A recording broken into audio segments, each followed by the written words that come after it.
Hello everyone, welcome to my YouTube channel model education knowledge. देखिए दोस्तों, आज हम बात करने वाले हैं कक्षा 10वीं के हिंदी के बारे में। यानी कक्षा 10वीं जो हिंदी का पेपर यानी जो 2023-24 में होने वाला है पेपर, उसके बारे में बात करने वाले हैं भैया। तो ये बहुत ही इंपॉर्टेंट मॉडल पेपर बनाया गया है। तो यहाँ से आप देख सकते हैं कि समय आपको दिया गया 3 घंटे 15 मिनट, पूर्णांक है 70। ये पेपर बनाया गया है भैया अच्छे तरीके से। पहले तो निर्देश को आपको पढ़ लेना होगा कि निर्देश का क्या रहा है। तो देखिए भैया, निर्देश को देखने के बाद ही अपना कॉपी और प्रश्न पत्र को लिखेंगे। तो भैया पहला हमारा कह रहा है कि प्रारंभ के 15 मिनट परीक्षार्थी को प्रश्न पत्र पढ़ने के लिए निर्धारित है। यानी जब आपको पेपर दिया जाएगा तो आप 15 मिनट अच्छे तरीके से पेपर को पढ़ लीजिएगा। और दूसरा कह रहा है कि प्रश्न पत्र 2 खंड अ तथा ब में विभाजित है। जो खंड है प्रश्न पत्र है वो 2 खंड में विभाजित है। अ और ब। अ में जितना होगा बहुविकल्पीय प्रश्न होगा, खंड ब में होगा लिखित प्रश्न होगा। ये वैसा होता है भैया। तीसरा कह रहा है कि प्रश्न पत्र के खंड अ में बहुविकल्पीय प्रश्न है, जिसमें सही विकल्प का चयन करके OMR शीट पर नीले अथवा काले बॉल पॉइंट पेन से ही सही विकल्प वाले गोले को पूर्ण रूप से काला करें। तो भैया देखिए, आपको क्या करना है कि जो बहुविकल्पीय प्रश्न होगा उसको OMR पर गोले करना है। तो OMR शीट पर गोला कैसे किया जाता है, हमने अपने एक वीडियो उसका बनाया है कि OMR शीट कैसे भरा जाता है। वहाँ से जाके आप वीडियो अच्छी तरीके से देख लीजिएगा। चौथा कह रहा है खंड अ में बहुविकल्पीय प्रश्न हेतु प्रश्न प्रत्येक प्रश्न के लिए 1 अंक निर्धारित है। यानी जो बहुविकल्पीय प्रश्न है भैया, टोटल उसके 1 नंबर आपको दिए जाएंगे। 5 नंबर करा कि प्रत्येक प्रश्न के सम्मुख उनके अंक निर्धारित दिए गए हैं। यानी कि जो भी प्रश्न है उनके सामने उनके प्रश्न के उत्तर दिए गए हैं। तो यहाँ प्रश्न के नंबर दिए गए हैं कितने कितने नंबर का है। तो चलिए यहाँ से बिना समय गए वीडियो को स्टार्ट करते हैं।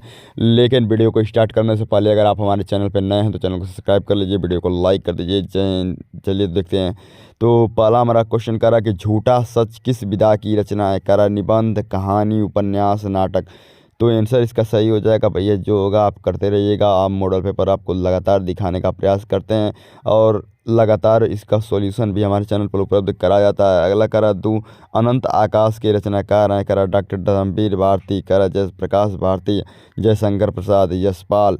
3 नंबर क्वेश्चन हमारा करा निम्नलिखित में से कौन सा कथन सही नहीं है। करा गुनाहों के देवता के रचनाकार मुंशी प्रेमचंद्र हैं। भारतेंदु हरिश्चंद्र आलोचना साहित्य के जनक माने जाते हैं। गेहूँ और गुलाब निबंध के लेखक राम वृक्ष बेनीपुरी हैं। करा इससे तू न गई मेरे मन से निबंध के लेखक जयप्रकाश भारती हैं। तो भैया यहाँ पर अगला हमारा 4 नंबर क्वेश्चन कह रहा है कि पंचांग दर्शन के रचनाकार कौन है। कह रहा है पहला कि मथुरा नाथ शुक्ल, करा लल्लू लाल। तीसरा कह रहा है सी वाला कह रहा है कि सदल मिश्र। डी कह रहा है कि ईसा अल्लाह खां। अगला हमारा 5 नंबर क्वेश्चन कह रहा है भैया कि सारंगधर रचनाकार हैं। कह रहा है परमा रासो, कह रहा है कि हमीर रासो, कह रहा है खुमार रासो, कह रहा है बिसलदेव रासो। जो आंसर सही होगा सही करते रहिएगा भैया। बहुत ही इंपॉर्टेंट मॉडल पेपर हमारे चैनल पर उपलब्ध कराए जा रहे हैं। इस समय कक्षा 10वीं 12वीं यूपी बोर्ड या CBSE बोर्ड सबके मॉडल पेपर यहाँ पर उपलब्ध कराए जा रहे हैं। कह रहा है छायावाद युग की प्रमुख प्रवृत्तियाँ कौन सी है। कह रहा है कुंठा और निराशा के स्वर, श्रृंगार और प्रेम वेदना। कह रहा है किसी नारी के प्रति परिवर्तित दृष्टिकोण। डी कह रहा है रीति ग्रंथों का निर्माण। हमारा 7 नंबर क्वेश्चन कर रहा है भैया कि निम्नलिखित में से शुक्लोत्तर युग के लेखक कौन है। वासुदेव शरण अग्रवाल, प्रताप नारायण मिश्र, किशोरी लाल गोस्वामी, श्याम सुंदर दास। तो अगला हमारा क्वेश्चन दिखा देते हैं। क्वेश्चन नंबर 8 हम आपको दिखा देते हैं। तो क्वेश्चन नंबर 8 हमारा क्या कह रहा है भैया, साकेत किस युग की रचना है। भारतेंदु युग, द्विवेदी युग, प्रगतिवादी युग, छायावादी युग। तो बता दे भैया ये द्विवेदी युग की रचना है। सॉरी, सही आंसर है, वो भी सही आंसर है। तो वीडियो सोल्यूशन आपको मिलेगा ही मिलेगा। तो भैया ये वही आंसर सही होगा। आप कह रहा कि भारत दूरदर्शा किस विधा की रचना है। जीवनी, आत्मकथा, रेखा चित्र, एकांकी। 10 नंबर हमारा क्वेश्चन कह रहा है भैया कि बिहारी किस युग के कवि हैं। कह रहा आधुनिक काल, रीति काल, भक्ति काल, आदिकाल। 11 नंबर क्वेश्चन हमारा कह रहा नाना वाहन, नाना वेशा व्यसे, शिव समाज निज देखा, को मुँह हीन विपुल मुँह कहूँ काहूँ, बिनु पद कर को बहु बाहु। उपयुक्त पंक्ति में कौन सा रस है। वीर रस, करुण रस, शांत रस, हास्य रस। तो इसमें जो भी होगा सही कर लीजिएगा आप लोग। तो यहाँ से चलिए आपको नेक्स्ट देखिए, हमारा 12 नंबर क्वेश्चन आ गया कि यही कहीं पर बिखर गई वह भग्न विजय माला सी। उपयुक्त पंक्ति में कौन सा अलंकार है भैया। उपमा अलंकार, उत्प्रेक्षा अलंकार, रूपक अलंकार, श्लेष अलंकार। तो जो अलंकार होगा इसको सही कर दीजिएगा। ये झांसी की रानी के चैप्टर से लिया गया है, जो कि झांसी की रानी की समाधि पर आपका चैप्टर है कक्षा 10वीं में, उसी चैप्टर से लिया गया है भैया। अगला हमारा 13 नंबर क्वेश्चन करा, रोला किस प्रकार का छंद है? विषम मात्रिक छंद है, अर्ध मात्रिक छंद है, सम मात्रिक छंद है, इनमें से कोई नहीं। तो जानते ही हैं कि रोला कौन सा छंद है भैया। 14 नंबर क्वेश्चन हमारा कह रहा है कि निर्जन शब्द में किस उपसर्ग का प्रयोग किया गया है? नी, नीर, नी, नीर। एक पर नीर पर हलंत मारा गया है, एक पर बड़ी का मात्रा है, एक पर छोटी का मात्रा है भैया। अगला कह रहा है धनुष का पर्यायवाची शब्द है असीम, कुलिस, कोदंड, पावी। तो भाई पवी, तो जो भी आंसर सही होगा भैया सही कर दीजिएगा, कोदंड इसका सही आंसर होगा। अगला कह रहा है कि भलाई शब्द में कौन सा प्रत्यय है? ई, आई, आई, आई। तो जो आंसर सही होगा भैया आपको सही करना है। कह रहा है कि सस्य दर्शन में कौन सा समास है? तत्पुरुष समास, कर्मधारय समास, द्विगु समास। कह रहा है कि द्वंद्व समास। तो जो आंसर सही होगा सही करते रहिएगा। अगला कह रहा है मति 20 शब्द का विभक्ति एकवचन है। कह रहा है पंचमी विभक्ति एकवचन, षष्ठी विभक्ति द्विवचन, तृतीया विभक्ति बहुवचन, द्वितीया विभक्ति बहुवचन। अगला कह रहा है भैया कि हयत शब्द का संधि विच्छेद है। कह रहा है हर, धन, अत्र, हर, धनत्र, हरय धनत्र। तीसरा सी वाला कह रहा है कि हरि, धन, अत्र। डी वाला कह रहा है हरि, धन, आत्र। तो जो भी आंसर होगा सही करते रहिएगा भैया। यहाँ से अगर आपको दिखा दें 20 नंबर क्वेश्चन कह रहा है कि पठिष्यतः धातु का पुरुष एक वचन है। कह रहा उत्तम पुरुष द्विवचन, मध्यम पुरुष बहुवचन, मध्यम पुरुष द्विवचन, उत्तर पुरुष, उत्तम पुरुष बहुवचन। तो भैया देखिए 20 नंबर का क्वेश्चन हमारा क्या हुआ, खत्म हो चुका है। यानी कि बहुविकल्पीय प्रश्न 20 नंबर के हमारे खत्म हो चुके हैं। अब खंड ब पर लाते हैं वर्णनात्मक प्रश्न पर। वर्णनात्मक प्रश्न पहला ही देखिए भैया कह रहा है निम्नलिखित गद्यांश पर आधारित 3 प्रश्नों के उत्तर दीजिए। यानी एक प्रश्न 2 नंबर का है, यानी टोटल तीनों का आप आंसर देते हैं तो 6 नंबर बहुत ही आसान है। पैराग्राफ को पढ़ना है और आंसर देना है वहीं से।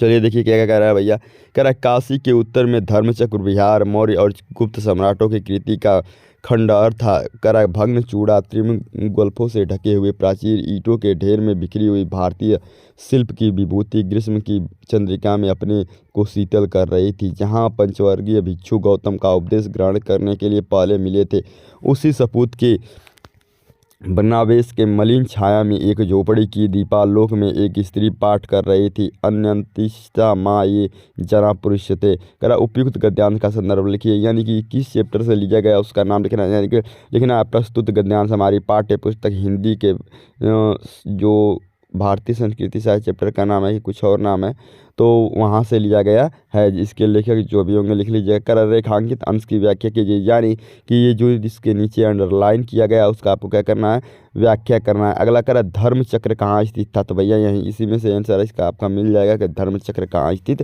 था। करा काशी के उत्तर में धर्मचक्र, बिहार, मौर्य और चंद्रगुप्त खंडहर था। तो करा भैया देखिए यहाँ से इसका आंसर मिल गया। धर्मचक्र कहाँ स्थित था?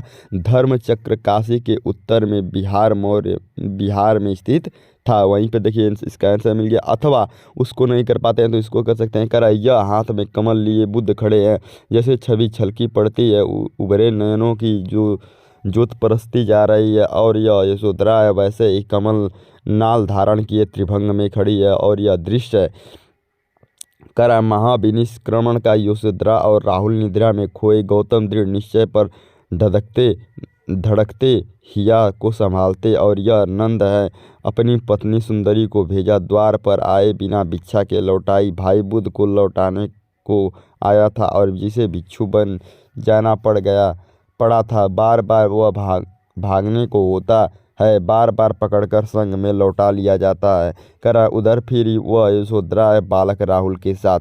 करा इसमें भी देखिए क्या करा है भैया कि उपयुक्त गद्यांश का संदर्भ लिखिए। इसका भी संदर्भ लिखना है। अगला हमारा कह रहा है कि गद्यांश के रेखांकित अंश की व्याख्या की जाए। जो अंडरलाइन किया गया उसका क्या करना है भैया, व्याख्या करना। अगला हमारा कह रहा है कि उपयुक्त गद्यांश में कहाँ के दृश्यों का चित्रण वर्णन किया गया था। तो यहाँ पर देखिए कह रहा है कि यशोधरा के कमल और यह दृश्य थे, तो किससे इसका वर्णन किया गया था भैया। यहाँ से देखिए ऊपर आंसर दिया है, वहीं से आपको क्या करना है, लिख लेना है। चलिए अब आगे लेके चलते हैं। करा आगे 22 नंबर क्वेश्चन करा भैया कि दिए गए पद्यांश पर आधारित, तो गद्यांश था, कहानी था, ये कविताएं हैं।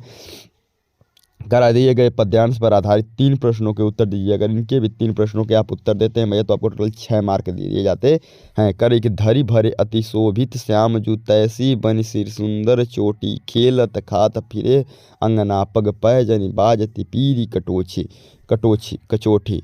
कर बा छवि को रस खान बिलोकत बारम काल कला निज कोटि। काग के भाग बड़े सजनी हरि हाथ सल गयो माखन रोटी। कर उपयुक्त गद्यांश का संदर्भ लिखिए, रेखांकित अंश की व्याख्या कीजिए। यानी कि यहाँ से धूरी भरे अति शोभित श्याम, जो इसके कहने का अर्थ है भैया कि धूल में सने हुए श्री कृष्ण, धूल में सने हुए श्री कृष्ण अत्यंत सुशोभित होते हैं। तैसी बनी सिर सुंदर चोटी, और उनके सिर की बनी हुई चोटी भी उतनी ही सुशोभित होती है जैसे कि धूल में सने हुए श्री कृष्ण सुशोभित होते हैं। कहते खेलत खात फिरत अंगना, कह खेलते हुए खाते हुए अपने आंगन में इधर उधर घूमते हैं। पग पैजनी, तो उनके पाँव की जो पैजनी होती है वह बजती है। पीली कटोची, मतलब पीली कटोची पहने, यानी कि पीली धोती पहने हुए अपने वह आंगन में खेलते हैं। तो उनकी जो पैजनी है, पैर की पैजनी है, वह क्या होती है भैया, बजती है। यहाँ से इसका व्याख्या कर सकते हैं। अगला हमारा कर अथवा करके, नहीं चाहिए बुद्ध बैर की भला प्रेम का उन्माद कहाँ। सबका शिव कल्याण यहाँ पावे सभी प्रसाद यहाँ। कर आए कि सब तीर्थों का एक तीर्थ यह, हृदय पवित्र बना ले हम। आओ यहाँ अजात शत्रु सबको मित्र बना ले हम। कर उपयुक्त पद्यांश का संदर्भ लिखना है भैया। इसका संदर्भ लिखना है, कहाँ से लिखा गया है, रेखांकित अंश की व्याख्या करना है। नीचे कि सब तीर्थों का एक तीर्थ यह, करा कि सभी तीर्थों का यह एक तीर्थ स्थान है। हृदय पवित्र बना ले हम, करा कि सभी लोग अपने हृदय को पवित्र बना लें। आओ यहाँ आज़ाद शत्रु बन सबको मित्र बना ले हम, करा कि आओ सभी लोग अपने शत्रुता को भूलकर सभी को अपना मित्र बना लें। ठीक है, यहाँ से इसकी व्याख्या ऐसे हो गई। तो यहाँ पर देखिए अगला हमारा क्या कर रहा है, अगला हमारा कह रहा है कि दिए गए संस्कृत गद्यांश में से किसी एक का संदर्भ सहित हिंदी में अनुवाद कीजिए। अगर इसको आप करते हैं तो आपको टोटल 5 मार्क दिए जाते हैं। कह रहा है कि अहम अस्या प्रहेलिका उत्तर न जानामि। तो वह कहता है, गर्वासी कहता है कि मैं इस पहेली का उत्तर नहीं जानता हूँ। इद श्रुत्वा ग्रामीण अकथ्यत, यह सुनकर ग्रामवासी कहता है, यदि भगवान उत्तर न जानते, यदि आप उत्तर नहीं जानते, तही ददातु 10 रूपकाणि, तो आपको 10 रुपये देने होंगे। अतः मलान मुखे नागरिके समय अनुसार 10 रूपकाणि ददंती। अंत में वह मलान मुखे नगरवासी समय के अनुसार उसको 10 रुपये दे देता है। पुनः ग्रामीणों ब्रवीत, और पुनः ग्रामवासी बोलता है, इदानी भवानु पृच्छन्तु प्रहेलिका, अब आप पहेली पूछिए। दंडानेन खिन्न नागरिक, तो बहुलाक विचार कजित प्रहेलिकाम असमरत अत अधिक लज्जामान। तो कह रहा है कि यह सुनकर वह जो नागरिकवासी रहता है अधिक लज्जा से शर्मिंदा होता है। स्वीकाया प्रहेलिका, ऐसे करके इसका व्याख्या कर सकते हैं भैया अच्छे तरीके से। अथवा कह रहा है, भारतीय संस्कृति तु सर्वे मतावलिंबन संगलम अस्ति। करके भारतीय संस्कृति सबसे मतावलिंबन मतलब होता है भैया, ये क्या बोलते हैं उसको, ये होता है कि संगम अस्थिल काले काले विविध विचार भारतीय संस्कृति समाहिता। करा कि समय समय के अनुसार यहाँ के लोगों को विचार और विचारधारा और विविधता में क्या होते हैं, समाहित होते हैं। ऐसे करके व्याख्या कर सकते हैं। चलिए अगला देखिए 24 नंबर का है कि दिए गए संस्कृत पद्यांश में से किसी एक का संदर्भ सहित हिंदी में अनुवाद कीजिए। यहाँ पर देखिए ये वो कहानी था, ये श्लोक है। तो यहाँ पर देखिए करा, मरण मंगलम यत्र विभूषति विषुणम कौपिने यत्र कसे काशी केन मित्यते। तो यहाँ से इसको कर लीजिए। अथवा करके करा कि माता गुरुतो भूमि खात पिचोता मन शीघ्रता वाता चिंता बहुत्री त्रिताड़। तो भैया ये करा है। अगला हमारा कर रहा है 25 नंबर का, कि अपने पठित खंड काव्य के आधार पर निम्नलिखित प्रश्नों के किसी एक प्रश्न का उत्तर दीजिए। खंड काव्य के आधार पर भैया सर्ग लिखना है। तो ये तो डिस्ट्रिक्ट वाइज रहता है, जिस ज़िले के आए उसके ज़िले के हिसाब से आप लिख लेंगे। तो हम आपको बता देंगे, वीडियो बना देंगे किस किस ज़िले वाले को क्या क्या लिखना है, कौन कौन चीज़ लिखना है, क्या क्या लिखना है भैया। तो यहाँ से बता देंगे, तो यहाँ से आप अपना कर लेंगे, जिस ज़िले के होंगे उसको अच्छे तरीके से समझ के। अगला हमारा 26 नंबर क्वेश्चन कर रहा है भैया कि दिए गए लेखकों में से किसी एक लेखक का जीवन परिचय देते हुए उनकी एक प्रमुख रचना का उल्लेख कीजिए। कह रहा आचार्य रामचंद्र शुक्ल, भगवत शरण उपाध्याय, डॉक्टर राजेंद्र प्रसाद। ये आपके 5 नंबर के पूछे गए हैं। ये लेखक कहते हैं भैया, ख में कह रहा है कि दिए गए कवियों में से किसी एक का जीवन परिचय देते हुए उनकी एक प्रमुख रचना का उल्लेख कीजिए। कह रहा है कि महाकवि सूरदास, महादेवी वर्मा, सुमित्रा नंदन पंत। ये करा है। इसको अगर आप हल करते हैं, इन दोनों को जीवन परिचय लिखते हैं, तो आपको टोटल 10 मार्क मिल जाते हैं। करा कि अपनी पाठ्य पुस्तक में कोई एक कंठस्थ श्लोक, कोई एक श्लोक लिखिए जो इस पत्र में ना आया, प्रश्न पत्र में ना आया। कह रहा है कि भैया अपनी जो भी अपने बुक से है, अपनी पाठ्य पुस्तक जो आप पढ़ते हैं हिंदी में, जो अनिवार्य संस्कृत था, उसमें से किसी एक ही श्लोक को लिखना है जो इस श्लोक इस प्रश्न पत्र में ना आया, उसको इसी को आपको लिखना है। 28 नंबर क्वेश्चन करा निम्नलिखित में से किन्हीं दो प्रश्नों के उत्तर संस्कृत में ये करा कि दरासिको र वाराणसी अज्ञात किम करोत, करा गीताया क संदेश न्यायाधीशे पीठे क अधिष्ठ मरिष्यत मित्र किम अस्ति। ये तो यहाँ से करा भैया। 29 नंबर हमारा क्वेश्चन करा निम्नलिखित में से किसी एक विषय पर निबंध लिखिए। 9 नंबर का जो कि आपको पूछा गया है, करा आतंकवाद की समस्या है समाधान, बेरोजगारी की समस्या है समाधान, छात्र का अनुशासन, प्रदूषण की समस्या है समाधान। अगर इसको आप हल करते हैं तो भैया आपको टोटल 9 मार्क दिए जाते हैं। तो आज के लिए इतना ही, मिलते हैं नेक्स्ट वीडियो में। लेकिन नेक्स्ट वीडियो में मिलने से पहले अगर आप वीडियो देख रहे होंगे तो वीडियो को शेयर ज़रूर करें और वीडियो को लाइक कर दें और चैनल पर नए चैनल को सब्सक्राइब कर दीजिए, क्योंकि कक्षा 10वीं 12वीं के लगातार मॉडल पेपर हमारे चैनल पर उपलब्ध कराए जा रहे हैं, CBSE बोर्ड हो या यूपी बोर्ड हो या ICSE बोर्ड हो। तो भैया आज के लिए इतना ही। जय हिंद, जय भारत। मिलते हैं नेक्स्ट वीडियो में आपसे।